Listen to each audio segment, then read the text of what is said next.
Welcome back. In part A, we defined a fluid and met density, viscosity, and surface tension. Now, part B, three more properties that examiners love: how fluids squeeze, how they boil, and how gases behave. Let's dive in. Compressibility is the property by which a fluid changes its volume when pressure changes. Gases are highly compressible, liquids are almost incompressible. We measure the opposite, the stiffness, with the bulk modulus K. It is the increase in pressure divided by the volumetric strain. K equals dP over minus dV by V, and compressibility is simply 1 over K. For a gas, the bulk modulus depends on the process.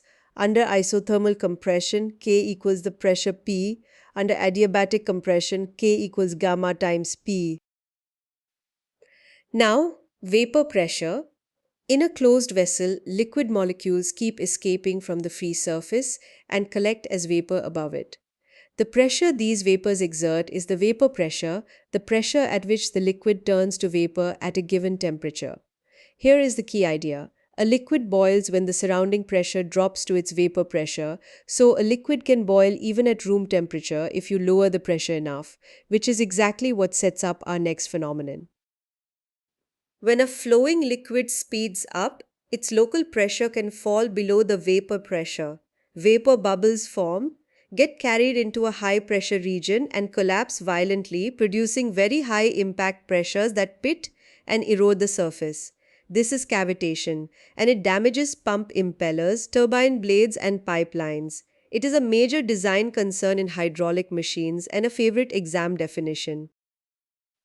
Finally, the thermodynamic properties, mostly for gases. Pressure, density, and temperature are tied together by the equation of state. P equals rho RT, where R is the characteristic gas constant for air. 287 joules per kilogram Kelvin. The universal gas constant is 8,314, and the specific heats Cp at constant pressure, Cv at constant volume give the ratio gamma, which for air is about 1.4. That gamma is the same one that appeared in the adiabatic bulk modulus. Quick recap of Part B: compressibility, measured by bulk modulus K. Vapour pressure when a liquid flashes to vapor, cavitation, bubbles that collapse and erode, and the gas equation of state P equals rho RT. Put parts A and B together and you have the complete properties of fluids toolkit for your exam. Test yourself with the MCQ practice papers on our Telegram channel and subscribe to Learn Civil Easy for the next topic. See you there.